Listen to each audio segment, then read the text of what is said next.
May 27th, 1940, northern France. A freezing dawn breaks over the canal near Béthune, and the fog is so thick you can taste the metal of fear in it. British soldiers crouch behind hedgerows, waiting for the Germans who've been chewing through France like locusts through wheat. Everyone's terrified. Everyone's thinking about their mothers, their sweethearts, the things they'll never say again. Then, cutting through the mist, like something from a fever dream, comes a figure in full Highland dress, kilt swinging, bagpipes under one arm, a 6-foot English longbow in his hands, and a broadsword strapped to his side. The soldiers see him, and they can't help it. They laugh. Here comes mad old Jack Churchill again. Some officer actually jokes, "Better shoot that bow at the tank, Jack." That's all you've got against Jerry Armour.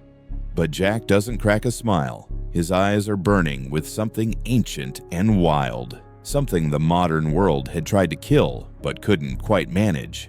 Then the Germans come.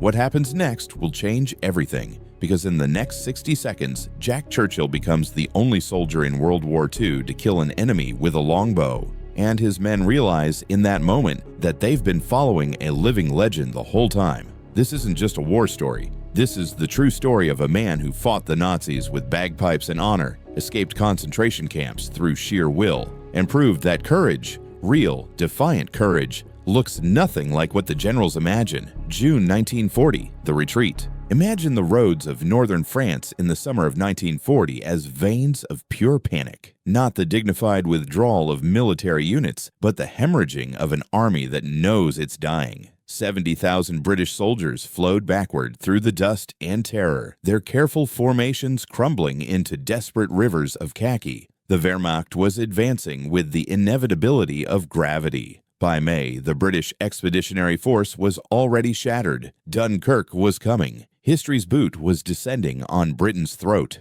In the midst of this catastrophe, Major Jack Malcolm Thorpe Fleming Churchill stood on a parade ground near Béthune and presented himself for duty dressed like a man from the wrong century. He was born September 16, 1906, in Colombo, Ceylon, now Sri Lanka, the son of a colonial administrator named Robert Churchill. From childhood, Jack inhabited the margins between worlds. While other boys were mastering mathematics and Latin, he was learning to play the bagpipes with an intensity that bordered on obsession. By his teens, he could draw the pipes with the technical precision of a concert musician, but also with a wildness, a keening, almost primordial wail that made even experienced listeners shift uncomfortably. There was something in those notes that suggested Jack spoke a language older than the British Empire itself. He entered the Manchester Regiment in 1926, the same year his fellow subalterns were learning to salute properly and memorize the manual of arms.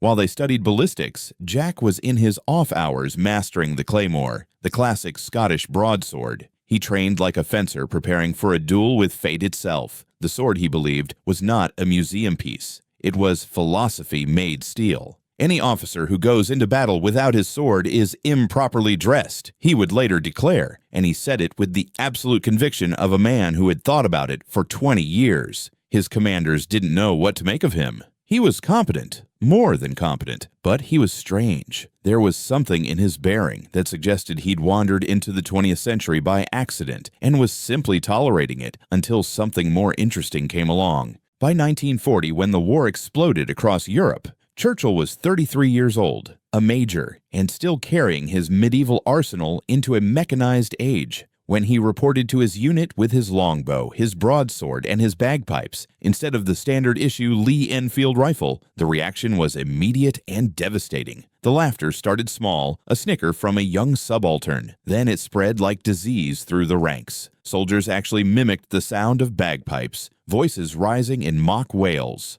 Officers exchanged glances that said, "He's finally gone round the bend." This is what happens when you let eccentrics survive this long into the 20th century. They start believing their own mythology. But here's where history pivots on something almost too fragile to notice. Churchill didn't argue. He didn't defend himself. He simply accepted the laughter the way stone accepts weather, with absolute indifference. He knew something his mockers didn't. He knew that courage isn't about being correct. It's about being willing to be wrong in front of an audience. He knew that spirit matters in ways that ballistics can never measure. The context makes the moment even more poignant. By June 1940, the entire world had shifted beneath British feet. The French were collapsing. The Germans were behaving like gods. Every soldier in northern France carried the growing conviction that Britain would be next, that in 3 months, maybe less, swastikas would be flying over London. The future looked like darkness with no dawn in it. In such times, what do men cling to? Mostly to procedure, to protocol, to the comforting fiction that if everyone followed orders and did their jobs, something like victory might still be possible. The military structure, that vast machine of hierarchy and discipline, became a substitute for hope itself. Churchill, standing there with his bagpipes and his bow, was offering something different. He was offering the radical suggestion that courage might matter more than procedure. That spirit, the will to be something, rather than simply do something, might be the only force that could stand against the machinery of totalitarian death. The soldiers didn't understand this yet. They just knew he looked ridiculous. May 27th, 1940. The ambush at Béthune. 06:17 hours. The fog was so thick that men couldn't see the hedgerow opposite them. Sound was muffled, then strange. Every noise from a distance seemed to come from everywhere and nowhere at once. The cold had seeped through layers of wool and flesh and was working on bone itself. Around Churchill's position, the Manchester Regiment lay waiting, knowing that Germans were close, knowing that today might be the day everything ended. Churchill knelt behind the low stone wall with his bow already strung. His fingers were steady. There was no trace of the performing eccentric from the parade ground. Instead, there was something older, a hunter's focus, the kind that predates civilization. He'd trained with this bow for years, shooting at targets 100 yards distant, maintaining the kind of discipline most men reserved for prayer. The German patrol emerged from the fog like ghosts becoming flesh. 4 soldiers, maybe 5, hard to count in the mist. They were advancing cautiously, their rifles held ready, wearing the cautious expression of men who've learned that France in 1940 could kill you suddenly and without warning. Churchill drew the bowstring to his cheek. The bow bent like an animal tensing. His breath was calm, his heartbeat was calendar, marking time. Everything else fell away. The cold, the fear in the other soldier's eyes, the weight of the collapsing war. There was only the bow, the arrow, and the geometry of death. The string released. The arrow's flight was invisible in the fog, the sound of it almost conversational against the heavier noises of war. It crossed the distance between worlds and struck the leading German soldier square in the chest. The man went down as if his legs had suddenly forgotten their function. He fell into the grass, the arrow buried deep, his mouth open in an expression of complete astonishment. For perhaps 2 seconds, an eternity in combat, nothing happened. The other German soldiers simply stared at their fallen comrade, unable to process what had occurred. An arrow in 1940. From a modern weapon, yes, but from a bow. It violated their understanding of how the war was supposed to work. That hesitation was everything.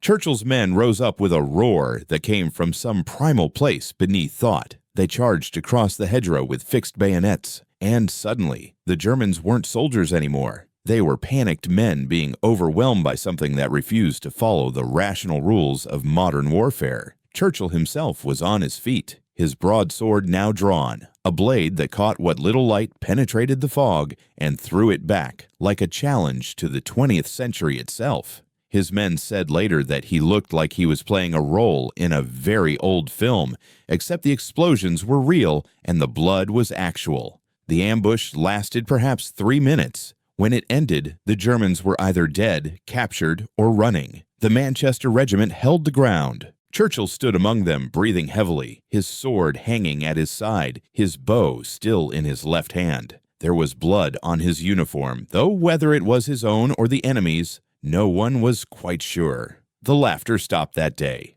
Not immediately, not everywhere, but something fundamental had shifted in the minds of the men who'd witnessed it. Churchill wasn't mad, or if he was, madness had a different relationship to reality than anyone had previously supposed. He'd done something that every military textbook said was impossible. He'd killed an enemy soldier with a longbow in the modern age. He'd done it calmly, efficiently, and then he'd gone on to lead men into combat with a sword as their primary weapon. Lieutenant Harold Graves, who'd been one of Churchill's loudest skeptics, would write in a letter home that was never sent. "I was wrong about the Major, dead wrong. It's as if he knows something about courage that we don't. As if he's read a book about being human that the rest of us were never given. When he stood up with that sword, I realized that all my modern ideas about warfare were just ideas, and ideas don't matter much when you're actually being shot at." The context: a war that demanded reinvention. The fall of France in 1940 forced Britain into a radical recalculation. With the Wehrmacht already in occupation of the continent, traditional warfare was impossible. The British Army couldn't meet German armor in open field battles and expect to survive. So the military developed something new: commando units. Elite soldiers trained for raids, for inserting behind enemy lines, for creating chaos in places the Germans thought secure. Churchill, with his proven combination of psychological intensity and actual military skill, was exactly what these units needed. But more than that, in a time when the war seemed to be running on the logic of industrial annihilation, Churchill offered something that the machine couldn't replicate: personal honor, individual spirit. The radical suggestion that one man armed with ancient weapons and an indomitable will could be more terrifying than a tank. In early 1941, Churchill was transferred to No. 2 Commando, one of the most elite units in the British forces. The men selected for commando service were already exceptional, stronger, faster, more intelligent than average soldiers. They were the kind of men who volunteered for missions that were supposed to be impossible. But Churchill brought something different to the unit.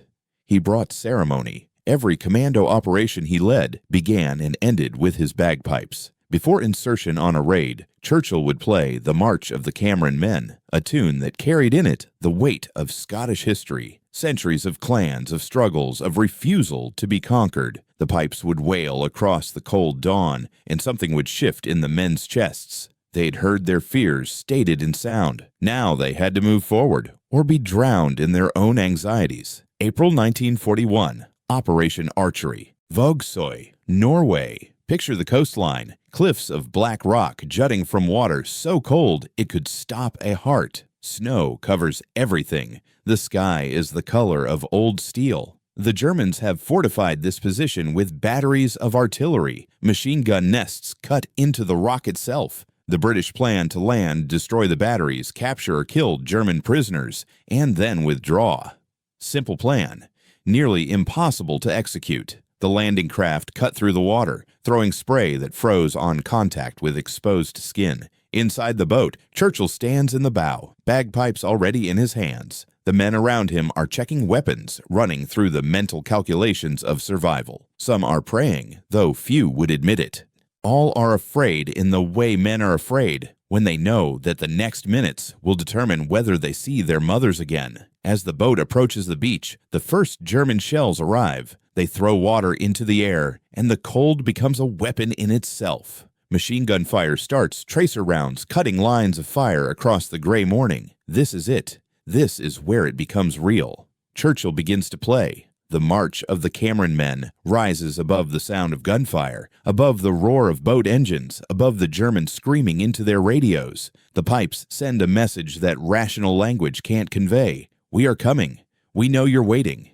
We're coming anyway. It's defiance given sound. It's courage made audible. The men in the boat are terrified, but they're also transfixed. Here's their commander, this eccentric officer they've learned to trust, making music while bullets fly. It's insane. It's also somehow exactly what they need in this moment. The boat's ramp drops into the freezing water, and Churchill is the first man out, sword raised, pipes still playing. Behind him, the commandos pour out of the boat. And suddenly, the beach is alive with returning fire. The Germans, who were so well-positioned, so confident, are suddenly facing something they didn't expect. British soldiers who are advancing toward them while their commanding officer plays bagpipes like he's leading a parade in Edinburgh. The psychological effect is devastating. German soldiers have been trained to expect fear. They've seen men break under fire, seen soldiers reduced to paralyzed animals by the proximity of death. But they've never seen enemy soldiers singing,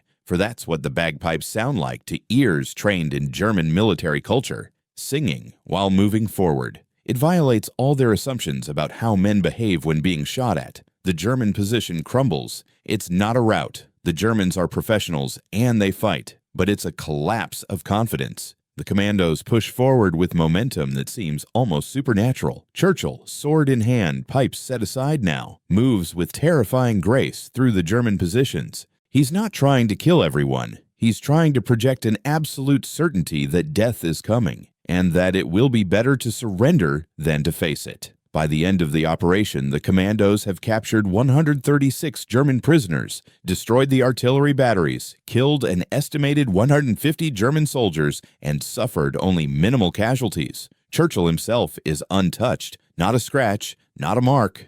An engineer's report filed in the official records contains a single sentence that reveals the truth. Enemy defensive position compromised by psychological shock. Recommend investigation into use of unconventional psychological warfare tactics. What they meant was, they didn't know how to process a British officer playing Scottish bagpipes while advancing through machine gun fire. The incongruity was more powerful than bullets. 1941 and 1943. The deepening myth. What happened to Churchill in the years between 1941 and 1943 was not simply military success. It was the crystallization of myth. Every mission added another layer of legend. Every impossible action reinforced the growing conviction among the men that Churchill was something more than a human officer. He was a force of nature that had somehow volunteered to fight on their side. The operations continued. In Sicily, in Italy, in North Africa. Always the same pattern. Churchill appearing with his bagpipes, with his sword, with that burning intensity in his eyes. Always the same result. Objectives achieved, enemy positions broken, men surviving when survival seemed mathematically unlikely. But more important than the military outcomes was the psychological transformation that occurred in the men around him. Sergeant George Winter, who served with Churchill from 1941 through 1944, would write decades later, "We stopped being afraid. Not because the major made us fearless, that's impossible, but because he taught us that fear is just a sound waiting to be played." He'd say, "Lads, the bullet that kills you is already in the air. What matters is whether you're worth dying for." We understood then. We weren't fighting for king or country or abstract ideas. We were fighting to be worthy of the man leading us. This is the deepest magic of leadership.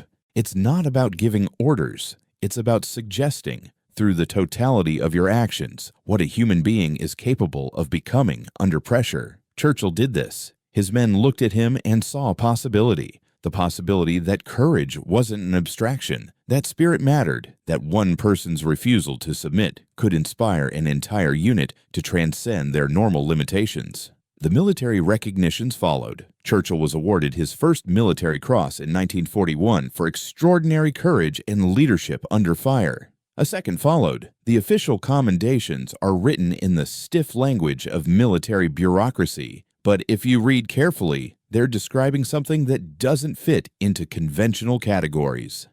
They're describing a man who has moved beyond the normal parameters of military behavior. Yugoslavia, 1944. The ambush in the Drina Valley. By 1944, the war had entered its final chapter, though this wasn't obvious to those still fighting it. Churchill, now in his late 30s, had been transferred to special operations in Yugoslavia, where he was working with Tito's communist partisans against the German occupation. This was delicate work. The Allies couldn't fully trust Tito, but they needed him as a counterbalance to German forces. Churchill, experienced in unconventional warfare, utterly fearless, and capable of commanding respect from men of any nationality, was ideal for this liaison role. In late May 1944, his unit was ambushed near the Drina River. A German patrol, much larger than expected, caught them in a location with no good escape routes. The ambush was professional, devastating. Within seconds, the trees were full of German fire. Men were falling. Churchill understood immediately that this position was untenable. They would be overrun unless something changed the tactical situation. What he did next has entered the realm of legend, partly because multiple witnesses reported it, and partly because it seems too impossibly perfect to be true, yet multiple sources confirm it. Churchill stood up in the bed of the truck, exposed to German fire, and began to play his bagpipes. Specifically, he played "Will Ya No Come Back Again."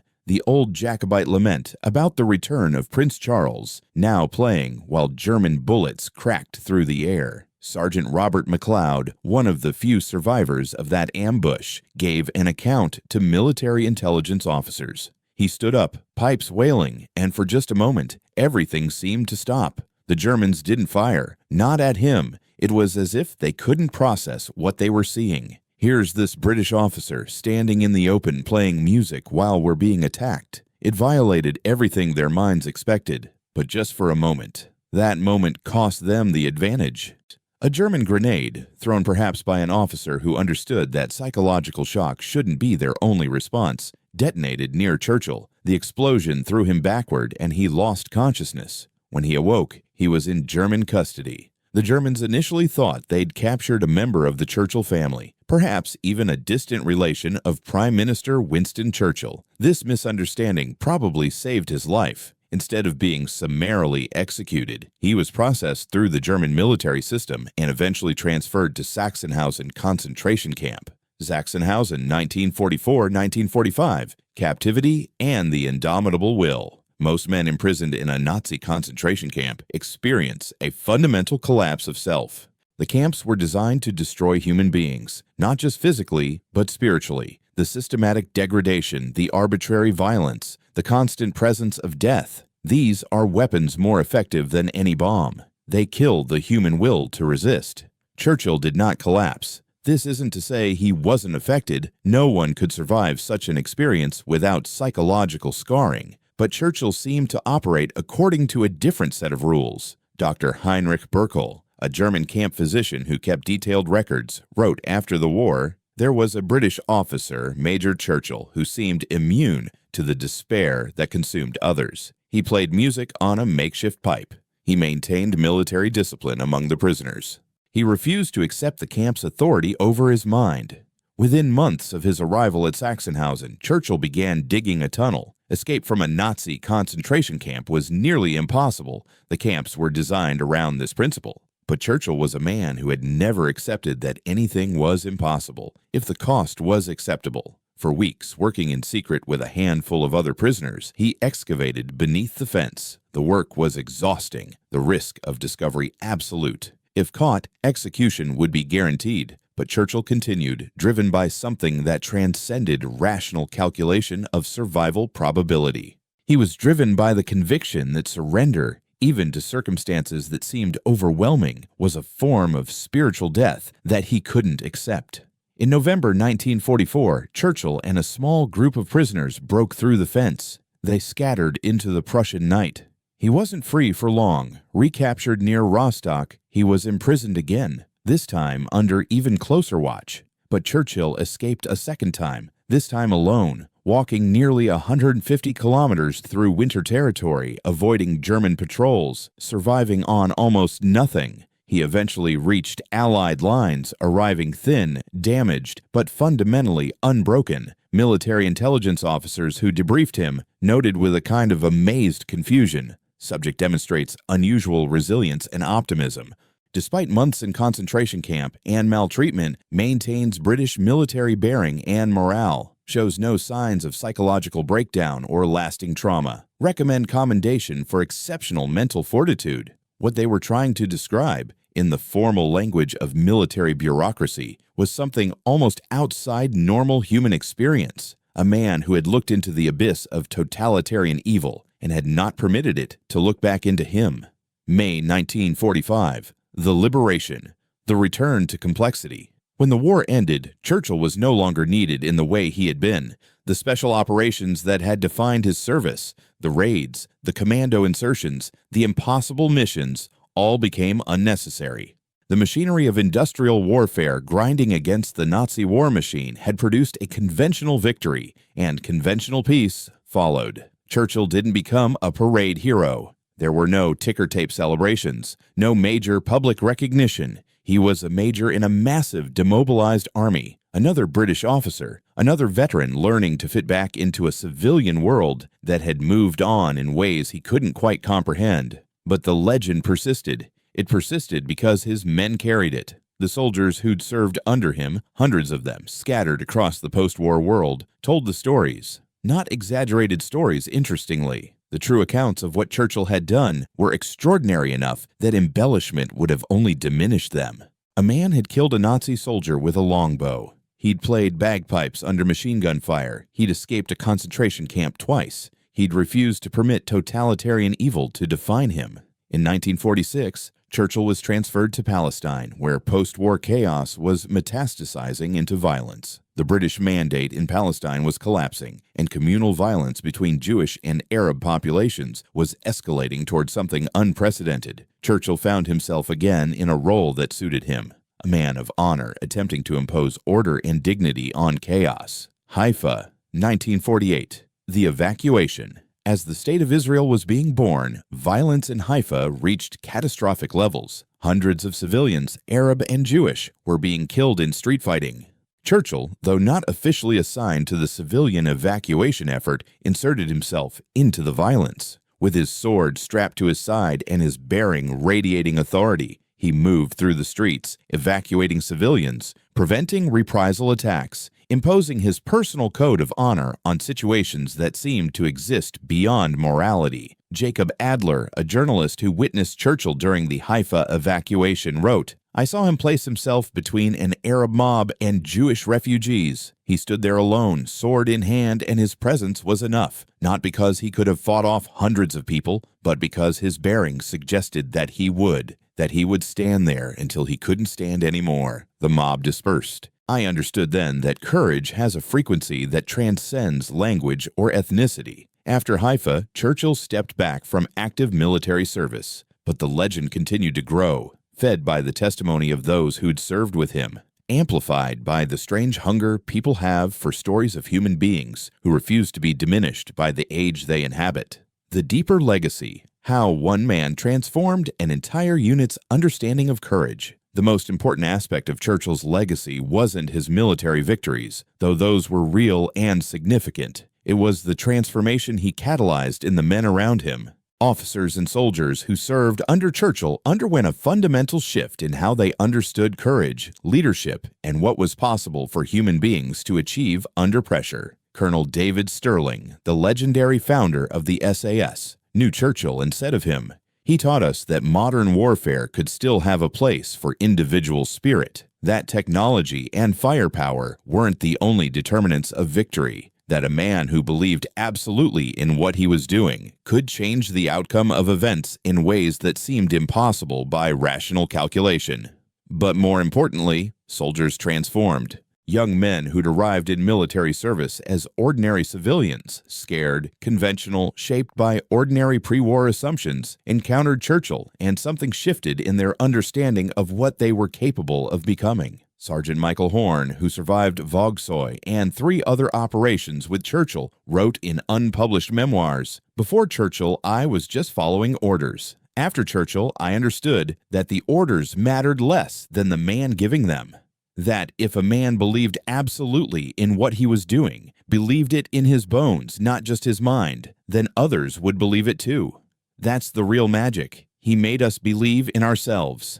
This transformation wasn't instantaneous or universal. Some soldiers never accepted Churchill's unconventional methods. But among those who did, and there were many, a permanent alteration occurred. They'd been shown, viscerally and repeatedly, that courage isn't an abstract concept or an emotional response. It's a choice to move forward when the calculations of survival suggest moving backward. It's a choice to maintain dignity and honor in situations designed to strip both away. It's a choice repeated daily to suggest through your actions that the human spirit is capable of transcending its circumstances. These men carried this understanding forward into their post-war lives. Some became leaders themselves, in business, in government, in military hierarchies. They brought with them the lesson Churchill had taught, that spirit matters.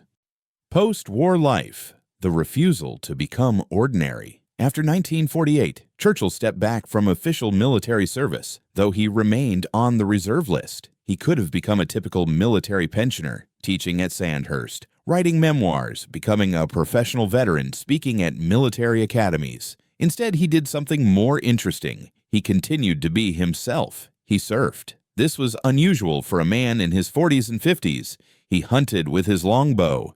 He played his bagpipes. He traveled to places that seemed to have nothing to do with military service. He lived in ways that suggested he'd learned something from his years of combat that had nothing to do with conventional success or social standing. Dr. Robert Frankland, a psychiatrist who interviewed Churchill in 1967, wrote, "Most combat veterans experience some version of traumatic disconnection from peacetime. They see civilian life as somehow unreal or insufficient." Churchill seemed to experience the opposite. He appeared to view his combat service not as the defining experience of his life, but as one chapter in a much longer story of living authentically, of refusing to allow external circumstances to determine his internal state. He spoke of fear not as an emotional problem to be overcome, but as a sound waiting to be played. In old age, Churchill maintained the same intensity that had characterized his youth. Young officers who visited him at his home spoke of his penetrating gaze, his expectation of absolute honesty, his refusal to accept easy answers or conventional wisdom. He'd ask you a question, one junior officer recalled, and you'd realize he already knew the answer he wanted. Not the correct answer, but the honest answer, the difference between what you actually thought and what you thought you should think. He had a way of making you aware that he could see the difference. He remained a bagpiper. He maintained his archery skills. He continued to wear his sword on formal occasions. And when younger officers asked him the inevitable question, "Sir, were you never afraid?" he would smile and say something like, "Fear is the absence of music in one's soul. Learn to play your own song, and fear becomes a rhythm section."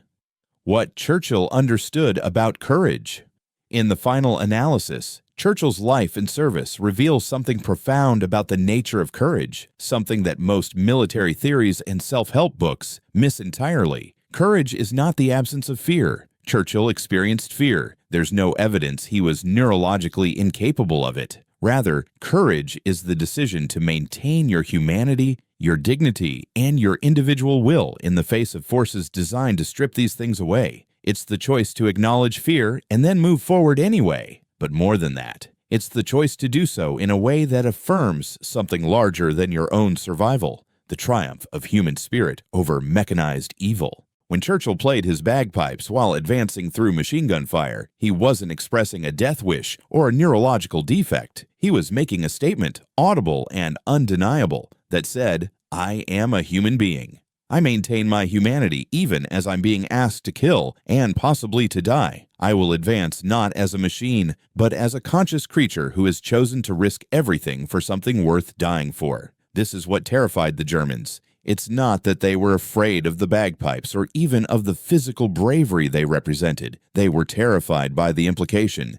Here is a man who has transcended survival calculus. Here is a man who will not stop until he's dead or victorious. There is nothing you can offer him. No threat sufficient, no persuasion powerful, because he's already accepted death as a possible outcome and chosen to proceed anyway. This is what inspired his men. And this is what, decades later, still captures the imagination of people trying to understand how one human being can remain unbroken in a world designed to break him.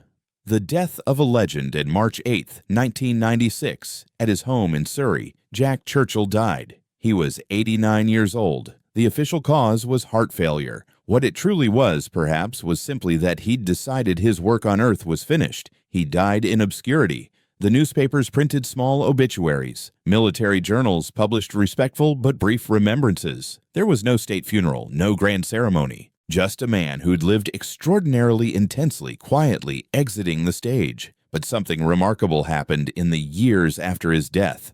The legend grew. Young officers studied his record. Documentarians filmed stories about him. Writers attempted to capture what he'd been. And across all these tellings, a consistent theme emerged. Jack Churchill had understood something that most modern warriors miss entirely. He'd understood that the weapons that matter most are internal, that courage, dignity, humor, and the refusal to be diminished are more powerful than any material force. That one man, armed with these things and with the will to use them, can inspire others to transcend their own limitations. His story began to circulate in military academies not as history but as myth. Young soldiers heard about a man who'd killed Nazis with a longbow, who'd played bagpipes under fire, who'd escaped concentration camps through sheer force of will, who'd refused, in every moment of his life, to accept the role history had tried to assign him. They heard this story, and something in their understanding of what was possible shifted.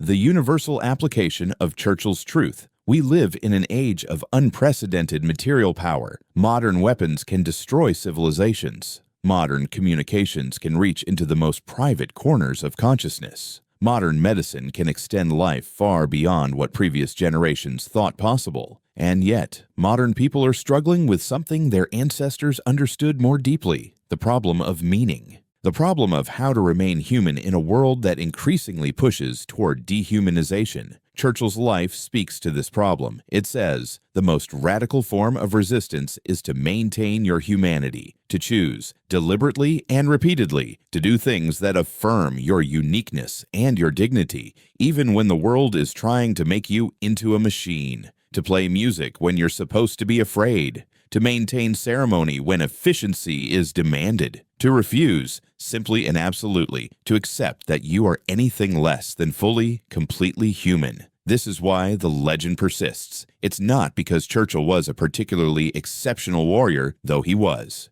It's because he embodied a deeper truth, that human beings are capable of choosing who they are going to be, even in the most extreme circumstances, even in war, even in concentration camps, even in the face of totalitarian evil designed to crush the human spirit. Even then, we can choose. This is the real weapon Churchill carried into battle. Not the sword, not the bow, not the bagpipes, though these were all real and all mattered. The real weapon was his absolute conviction that courage is not something that happens to you, it's something you do.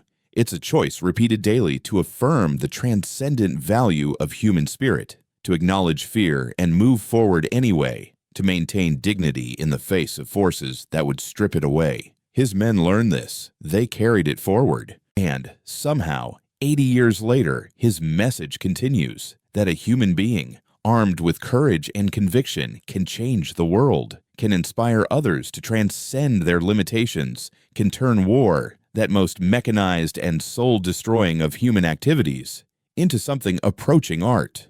The bagpipes still echo. The sword still shines, the bow still teaches its lesson, and somewhere, young people, reading this story or hearing it from others, feel something shift in their own understanding of what they might be capable of becoming. That was Jack Churchill's true victory, not military success, though he achieved that, but the transformation of human possibility itself. The suggestion that courage, dignity, and spirit are not luxuries we can afford in times of peace. They're necessities. They're what make us human, and they're available to anyone willing to choose them.